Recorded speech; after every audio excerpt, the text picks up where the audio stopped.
Hi guys, welcome to the channel. 12th standard நீங்க and this video is for you multiple choice question of chapter 1 in mathematics நம்ம பார்த்துருக்கோம். இங்கே எத்தனாவது question பார்த்தீங்கன்னா 18th question.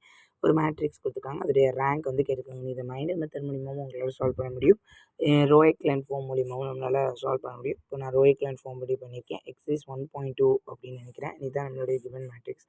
R2 is equal to R2 minus 2R1. அதாவது R2 கூட எதை minus பண்ணுறோம், 2 times of R1. அதாவது ரோ 1 நம்ம 2ஆல் மல்டிப்ளை பண்ணியிருக்கோம் அண்ட் 0 தான் எல்லாமே, அதனால 0 ஆகிடுச்சு.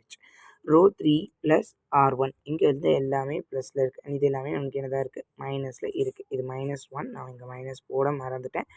எல்லாமே நமக்கு என்ன ஆயிரும், 0 ஆயிரும். அதனால் நமக்கு இங்கே 0 ஆயிடுச்சு. அப்போ நம்பர் ஆஃப் ரோஸ் எத்தனை இருக்குது, நம்மளுக்கு 1 தான் இருக்குது. அப்போது நம்பர் ஆஃப் ரோஸ் வந்து என்ன, அதுதான் நம்மளுக்கு ரேங்க் ஆஃப் த மேட்ரிக்ஸாக இருக்கும் அப்படின்ட்டு நம்மளுக்கு நோட்டில் கொடுத்துருப்பாங்க. அதுபடி பார்க்கும்போது நம்மளுக்கு ரேங்க் ஆஃப் த மேட்ரிக்ஸ் என்ன அப்படின்னு பார்த்தீங்கன்னா 1 தான். உங்களுக்கு புரிஞ்சிருக்கும்னு நினைக்கிறேன். இந்த ரோ ஈக்குவலன்ட் ஃபார்ம் மூலியமாக நம்மளால் சால்வ் பண்ண முடியும். அண்ட் இதோடைய ஆப்ஷன் என்னென்னா 1.